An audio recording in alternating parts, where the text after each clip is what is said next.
Hi friends, జై శ్రీరామ్ అందరికీ. ఈరోజు మా హ్యాచింగ్ ఎలా వచ్చిందో చూద్దాం.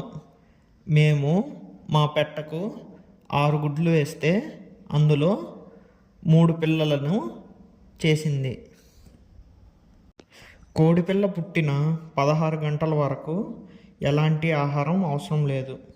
16 గంటల తర్వాత అన్ని పిల్లలు బయటకు వచ్చాయో లేదో చూసుకొని మురిగిపోయిన గుడ్లను జాగ్రత్తగా మన ఫామ్కి దూరంగా పారేయాలి. కోడి పిల్లలకు మొదటగా లీటర్ నీటికి 7 నుండి 8 గ్రాముల బెల్లం కలిపి అందించాలి. ఇలా అందించడం వల్ల కోడి ఆరోగ్యంగా పెరుగుతుంది. మనకు వచ్చిన కోడి పిల్లలు ఆరోగ్యంగా పెరగాలంటే వ్యాక్సినేషన్ చేయడం తప్పనిసరి. ఇప్పుడు మనం ఏ వ్యాక్సిన్లు ఎప్పుడెప్పుడు మన కోడిపిల్లలకు వేయాలో చూద్దాం.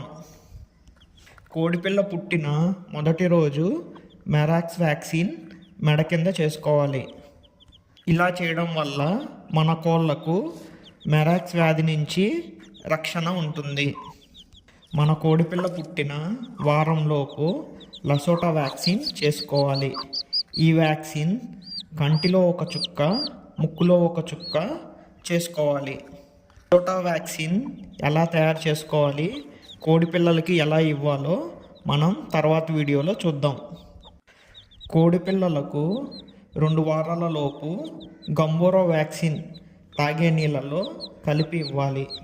కోడిపిల్ల పుట్టిన 3వ వారంలో గంబోరా వ్యాక్సిన్ బూస్టర్ డోస్ తాగే నీళ్ళల్లో కలిపి ఇవ్వాలి.